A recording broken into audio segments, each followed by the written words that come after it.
ஸ்ரீ ஜெகநாத தீர்த்த பிருந்தாவனம் கும்பகோணம் மகா கும்பாபிஷேகத்திற்கு கலந்து கொள்ள ரொட்டேரியன் டாக்டர் கே சீனிவாசன் அழைக்கிறார். திண்டுக்கல்லில் செய்தியாளர்களை சந்தித்த முன்னாள் அமைச்சர் திண்டுக்கல் சீனிவாசன், தாவேகா தலைவர் விஜய் சினிமாவில் நடிக்க கருப்பு பணம் வாங்குவது உண்மைதான் என்று தெரிவித்தார். அண்ணன் செங்கோட்டையன் இருக்காருங்களே, அவரு ஏற்கனவே நான் பல கேள்விக்கு போட்டதுக்கு ஒன்று கூட இன்னும் பதில் சொல்லலை. அவர் சொல்லியிருக்கிறோம், அவர் சொத்து குவிப்பு வழக்கில் சிறை சென்றவர், தண்டனை பெற்றவர், மறுபடியும் ஆட்சியிலேருந்து வந்திருக்கிறான்னு சொன்னோம்.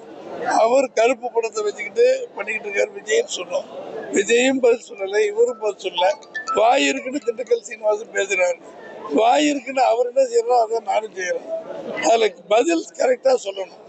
வாய் இருக்குன்னு ஏதாவது பேசுறேன்னா, இது வரைக்கும் திரு செங்கோட்டையன் அவர்கள் ஆமாம் 80 வழக்கு போட்டாங்க, நான் ஊழல்வாதி, நான் 50 சிறைக்கு போனேன் போனேன்னு சொன்னாலும் பரவாயில்ல.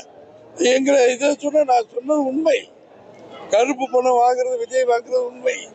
எத்தனை தடவை சொல்றது? நம்ம பொதுமக்களுக்கு எல்லா அமைச்சர்களும் மற்ற திமுக காரங்கெல்லாம் நல்லா பேசிக்கிட்டு இருக்காங்க.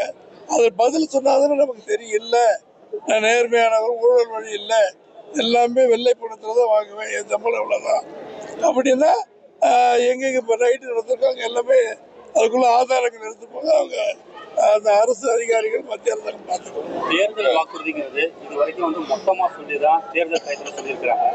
ஆனால் அதிமுக தேர்தல் தோல்வி பயத்தால் யோசிச்சு 5 அறிக்கைகளாக கொடுத்துருக்காங்க. இது அதிமுகவில் தோல்வி பயம் அப்படின்னு சொல்லியிருக்காங்க. அதாவதுங்க, மனுஷர்கள்ட்ட பேசுகிற தெய்வ பிரிவு அவங்க. நீங்கள் மொத்தமாக 100, 100, 525 கொடுத்தாங்க. அதில் இன்னைக்கு 10% கூட செய்யல. நாங்கள் சொல்கிறோம், இப்போ நாங்கள் சொல்லியிருக்கிறது 5, ஒரு 5, 10 சொல்கிறோம். மக்கள்கிட்ட எல்லாம் தெரியுதா இல்லையா? கூட்டத்தில் கோயந்தா போட்டுக்கிட்டு செய்ய முடியாதுன்னு தான் அப்படிலாம் அறிவிப்பாங்க. சிந்திச்சு செயல்படுற மாண்புமிகு எடப்பாடியார் அவர்கள் இப்படித்தான் செய்வாங்க. இதான் வெற்றி பெறுற கட்சி. மக்களுக்கு செய்வாங்க தான் சொல்றதை தவிர தோல்வி பயில என்ன இருக்கு? அப்போ சொன்னாலும் இப்போ சொன்னாலும் வாக்குறுதி கொடுக்கறது அதிமுக தானே. அதனால ஏதாவது பேசணுங்கிறதுக்காக பேசுறாங்க. பொதுமக்கள் சரியா இருக்கு. ஸ்ரீ ஜெகநாத தீர்த்த பிருந்தாவனம் கும்பகோணம் மகா கும்பாபிஷேகத்திற்கு கலந்து கொள்ள ரொட்டேரியன் டாக்டர் கே சீனிவாசன் அழைக்கிறார்.